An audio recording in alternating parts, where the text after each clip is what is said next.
Today, on Energy Contact, the upward flow of energy is what holds us up. It's what keeps us awake and alive. And when it fades, we fade. When we trap it, we're trapped. Today, we're going to learn more about this upward flow of energy and what your chakras and your aura have to do with it, and how to promote it.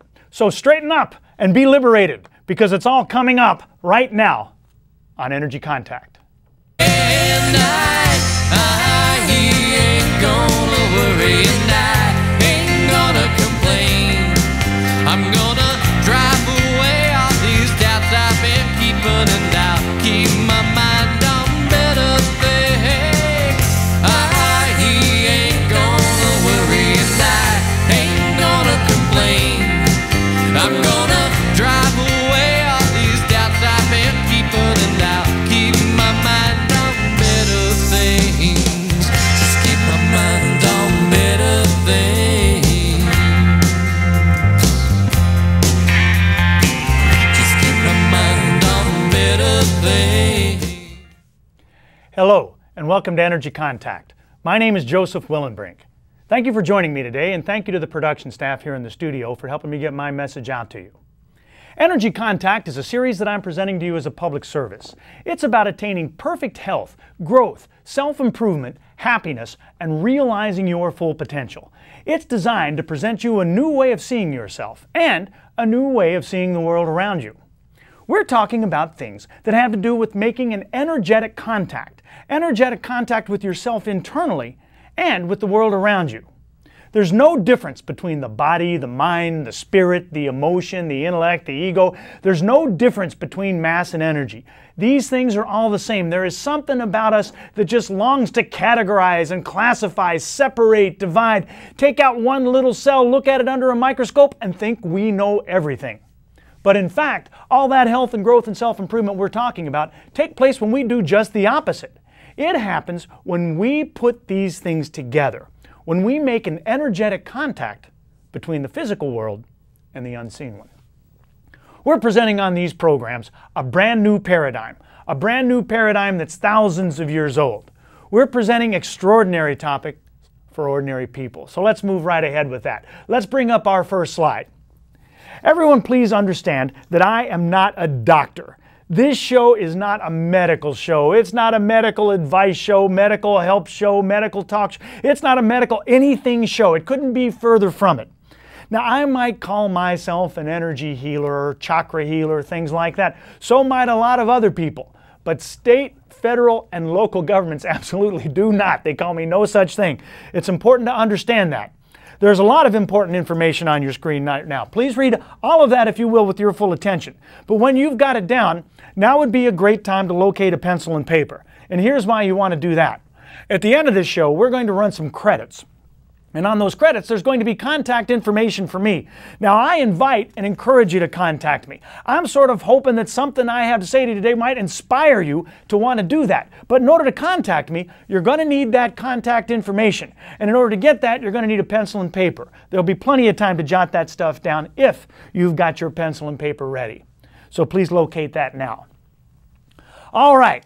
Let's come back up here. Today's show is episode number 81 of Energy Contact. And if you're tuning in for the first time today, well, thanks. Thanks and welcome. You'll enjoy the show. These shows are sequential. They build. We're talking about things today that we've introduced and explained and defined previously.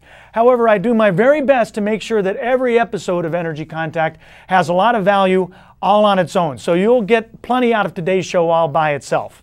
If, however, what you see today piques your interest, and it is one of your first times, well, then I'll invite and encourage you to look around, because there will be earlier programs airing at later times. They'll either be re-airing right here on this channel, or they'll be on at different days and times in different areas. And if you look for them, I'll appreciate it. All right, and now it's time for me to get my co-host on here. There's Slim. Slim's got his tie on backwards. Let me straighten him out here for a second. He likes to look good. This is my pal Slim, and Slim is here for a reason. Since we're investigating what it is that the energy contacts in the physical self, we have to know a couple of things about a couple of things, don't we? We have to know something about energy, and this is all about energy contact. That's what we're talking about. But all of that energy does us no good out there somewhere, out in some abstract place. It does us no good until we bring it into focus, until we bring it into contact with something. Slim here is here to help us understand that thing that the energy contacts. Remember, a body without energy is just a corpse. And energy without a body might be a lot of cool things, but none of them are human. Okay, previously on Energy Contact, we have been looking at your chakras and your aura. Invisible things. And we have seen that what is visible and what is invisible have absolutely nothing to do with what is real and what is unreal. Matter doesn't matter. It's just a perception. It's an optical illusion, a hologram. It's that energetic world of wavelengths and frequencies and flows and vibrations. That's all that's real. That's all that's important. And it manifests itself in the form of the internal forces that animate us and the external forces that push and pull us around. Those really are what this physical body are a hologram of. Now, we've seen that there are basically three external forces. There's gravity that falls down, entropy that falls apart, and energy that falls up. And this pretty much constitutes the fishbowl in which we swim. In other words, here in this physical world, we'll keep falling until we hit the earth, and then we'll either bounce back or shatter. We've seen that we don't really have an aura. We have a series of subtle bodies, shells, sheaths, layers, 6 of them, all constantly interacting with these internal forces. Now, some people can see these subtle bodies, but we know that just because you can see something doesn't really make sure that they're real. So we're using the visible as a window to the real. And even though we have seen here in this real world that there is only one thing, we tend to perceive the physical space in dualities, don't we? Pairs. Cold and hot, healthy and sick, rich and poor, pleasure and pain, raga devesha, if you remember when we spoke about that, yin and yang. Call these things what you will. Our job is to transcend all that. And the degree to which we pull that off determines a lot about our success here in this world of physical forms. And in the real world too. We've seen that we have 7 main chakras that have a one-to-one correspondence with these 7 bodies. That is, each of these main chakras correspond to one and only one body. One physical one and 6 subtle ones. Now, another thing that we've seen on Energy Contact is we have seen that invisible body intellect. All those things that give us thought, reason, recall, memory, logic, intellect, intelligence. We were always taught that they were brain things, that they were only up here in our brains. But we've learned that, in fact, they saturate us, they permeate us, every cell of us. This body, then, is just a physical hologram of that invisible body intellect. It's made in its image and likeness, and it's made that way on purpose. There's nothing random about it. So, we want to understand this real stuff, to look at the details of your chakras and your aura. We want to introduce you to somebody that you really ought to know by now. And so, we're continuing to look at the visible built by the invisible, using the visible as a window to the real. We want to see what your aura and your chakras have to do with the fact that it is difficult, if not completely impossible, to be a healthy person, a happy person, a spiritual person, a well-adjusted person, until and unless we learn how to make invisible energy flow through our physical selves. We want to see in practical terms how that upward flow of energy not only affects and builds our spiritual self, we want to see how the real stuff turns into this stuff in the first place. We want to take the false and misleading feeling of randomness out of the equation to determine what are the consequences of inhibiting these flows and what are the rewards of promoting them. But even this new understanding is not the goal. The goal is to get to what all this aura chakra business has to do with your health, your growth, your happiness, your self-improvement, and the realization of your full potential. There's a bunch of saints throughout history who did just fine in their spiritual journey, and they never even knew what a chakra was. They never even heard of one. It's important to know that. Chakras at an intellectual level really aren't important at all then. And yet, we are coming to an intellectual understanding of them. And so today, we'll continue to look at that building process from the earth up, understanding how, while there is only one thing, the different chakras divide out the responsibilities that constitute us. We want to know what these different chakras do, particularly the root chakra. We are in the process of understanding esoteric things scientifically, looking at mysticism through analytical eyes. And while this analysis is very, very worthwhile, it also means that to some extent we're categorizing and classifying. Please be reminded that that's very dangerous territory on Energy Contact. An academic knowledge of all this material without sort of an internal conceptual feel of what it means to you will take you away from your goal rather than towards it. All right, so that's where we're going today. But first, we've reached the part of our program where we get to stop for a second, where we get to take a break, take our virtual field trip, our journey in our mind's eye, like we do about this time of every show. And for today, visualize that you and I have a job, a project to climb up a roof with a hose and wash off some skylights and some things on the roof of the house. And so we pull out an old garden hose and we hook one end up to the spigot, and you take the other end up the ladder to the roof. Now this garden hose has been in storage for a while, and we aren't aware of it just yet, but this hose has a lot of crimps in it. It's got kinks in it, 7 of them to be exact. And so there you are up on the roof ready to go, and I turn on that spigot down here on planet Earth, and absolutely nothing happens. Now up there you study the problem for a moment, and then you notice one of those crimps, the one closest to the end of the hose, up there on your end. And so you smooth it out, certain that that's going to take care of everything. But when you smooth it out, no water. Well, you scratch your chin again for a second or two, and then you look a little further back, and there's another crimp. And when you straighten it out, with the same expectation, you get the same result. No water, no flow. In fact, these creases are so set in that when you put down the hose again, they just put themselves back in. They put themselves into place. They bend up again. But about that time, I notice a fold down there next to the spigot, right next to the spigot, right on planet Earth. And I uncrease that one. And just the blast of water, I can feel even through the hose, a blast of water just goes through it. And the surge in water pressure from that moves through, and it opens up all the other creases all by itself. And so all of a sudden, boom, boom, boom, boom, and now you've got water coming out of the end of the hose, all the way out onto the roof. All right, hold that thought. We are talking about chakras today. But to understand how chakras work, we have to know a little bit about our aura, and vice versa. Now we've seen that we don't really have an aura.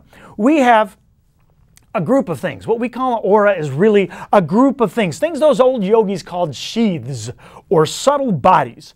We have 7 bodies, 1 physical one, and 6 increasingly subtle ones. And we can envision them as being in layers, like an onion. And we can imagine their appearance being a little bit like those wavy lines that you see sometimes down the road on a hot day. Some people can see those auras. We have also seen that while we have hundreds and hundreds of chakras in us, we have 7 main ones. Now, one of the things that makes those 7 main chakras main is the fact that each one of them corresponds to one and only one of these subtle bodies. Another thing that makes them main is the fact that they are along a hose in us, a vertical hose that we know as the Sushumna Nadi. Let's take a quick peek at the Sushumna. Let's bring up a slide of that. That's the Sushumna Nadi there on the right of your screen. And it's complete there with the 7 main chakras on it. Next to it is a spine, and next to that is the medical symbol, the caduceus. We've learned that that medical symbol originally came from a representation of the Sushumna Nadi. We've learned that it came from the Greeks, and it did, but before the Greeks got it, they got it from the Indians and the Sushumna Nadi. Now there, that vertical pole on that caduceus represents the Sushumna Nadi, and those little snakes represent a couple of other nadis. They're called the Ida and Pingala nadis. Now we're not going to go into that today, but we do want to note the 7 main crossing points there. those represent your chakras, just like the Sushumna Nadi on the other side does. Now, if you remember our story of Shakti, she's trapped. She's caged at a crease, a crimp, right at the bottom of you, right at the bottom of that Sushumna Nadi, right at the root. We want to liberate her, and we want to come to an understanding as well of where these chakras are on you and what they're doing there. So let's go right to our next slide, and we'll see where those chakras are on you a little bit better. You can see them there. On the right of your screen, you see those onion-like layers. Now, those represent the subtle bodies, your aura. Those color things on there are chakras, and you can see how the 7 main chakras and the 7 main bodies are so intrinsically entwined. Now, on the other side of your screen is a more schematic representation of your chakras. You'll notice that the middle 5 chakras have a front and a back, and they point out horizontally, parallel to the earth and parallel to each other. The top and the bottom ones are vertical. They're perpendicular to the earth. They do not have a front and a back. In a way, they're the front and the back of each other. Now, that little pipeline, you can barely see it on your screen, but there's a little pipeline connecting them, and that is our garden hose. It's the Sushumna Nadi we just saw. And while it's not your spine, you can see why people tend to describe the chakras as being along your spine. Now, the 7 main chakras each have their own color, the colors of the rainbow. And each of these chakras has its own geometric shape too. All right, let's come back up here. Now, bear in mind, the chakras don't really look like that. They don't look like anything. These are models. They're not pictures, they're representations. Chakras are invisible. Surgeon can cut you open all day long and look, he won't find one of them. If that garden hose, though, represents the Sushumna Nadi, those chakras represent the crimps in that hose. We want to uncrimp those, untrap those, liberate those. And we want to get a better idea in order to do that, where they are. And so we're going to enlist the aid of my co-host Slim to help us out. We're going to play a little game called Pin the Chakras on Slim. And we're doing live-to-tape TV here, so goodness knows what's going to happen. Now, people talk about the chakras being along the spine, so you might tend to believe that they're on the back of us. But that's really not the case. They're in the middle of us somewhere, and they shine out to the front and the back. And today, we're not going to look at chakras from the back. We're going to look at them from the front. Now, remember, as I start to get out my chakras here, the chakras don't really look like these things here, and they don't sit still either. They flux and flow. They have wavelength and frequency and vibration, things like that. All right? Now, remember, these chakras are along the Sushumna Nadi, and we aren't really going to see the Sushumna on Slim. We're just going to see the crimps, the chakras, at least the 7 main ones. Are you ready? Here we go. Down here at the bottom of Slim is the root chakra. It's going to be a little hard to notice the root chakra on Slim too, because it points down in actuality. It's not a outward pointing thing. But just for your visualization, we're going to put it right there. It's not completely upright, but there we go. That red root chakra, it's located on you at the perineum. That's the muscle that lines the bottom of your body. The root chakra is called the Muladhara chakra, and it corresponds to the physical body. That's what it is. It's the chakra of the physical body. And that's profoundly important, as it means that every physical thing going on with you is caused at, and it's solved at, the very root of you. The reason you're not fixing yourself is because you aren't looking there. The root chakra must be functioning well for you to sustain physical health over time. Now, that root chakra then, it's the chakra that has everything to do with anything at all about the physical you. It's the chakra of survival. It's food, air, water, shelter, things like that. It's not about mama or honey pie or universal love or world peace or the tribe or anything like that. It's about you and life. And that root chakra, when it functions well, it's the chakra of all your power and resilience. It's even all your good luck. So, how come you aren't powerful and resilient and lucky? Well, that question sort of answers itself, doesn't it? Here's another one that we can answer for you. Why is everybody so concerned about what's going on up top when everything that's going on is going on down at the bottom? All of our power is down at the root of us. Well, it's because this area here is the area of elimination and sex organs and the like. And the reason we don't address our root chakra is because we're afraid of our own pelvises. We're intimidated by them. It's nicer to look at your face in the mirror and talk about opening up your third eye, isn't it?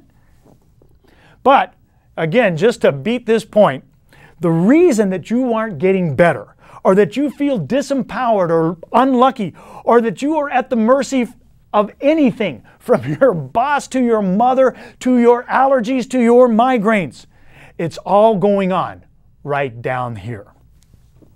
The root chakra is the land of anger, fear, frustration, hatred, jealousy, envy, the hard emotions. And indulging yourself in these emotions too much is exactly what will make you sick.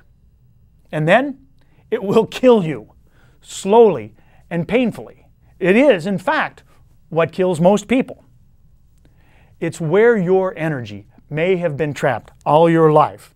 And the good things that you are searching for are just right in front of you as soon as you learn to liberate that energy. All right, let's move up. The orange second chakra right here, this is called the pelvic chakra, or the sacral chakra. The sacrum is in the back of us. It's called the Svadhisthana chakra in Sanskrit.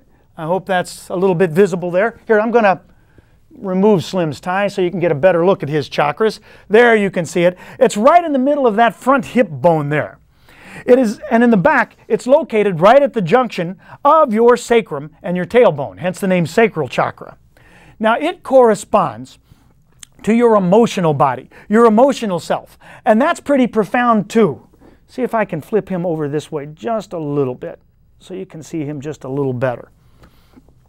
It is the chakra of healthy relationships with healthy and available people, or the lack thereof. The second chakra is not the chakra about loving all the people of the earth either. It's about the close, healthy relationships that you attract and the relationships you push away. The second chakra is also the chakra of the sense of touch. It's tactile things. It's feelings, not emotional feelings, but touch feelings. And remember, in garden hose fashion, it is absolutely void of energy unless the root chakra is open, at least a little bit. All right, let's move up, and we're going to get to the yellow third chakra. The yellow third chakra is the Manipura chakra, or the solar plexus chakra.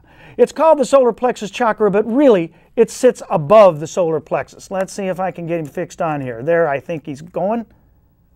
Is about a third of the way down towards your navel from the solar plexus. Now, your yoga teacher might say, focus your mind on the Manipura chakra. It's the chakra of your personal power.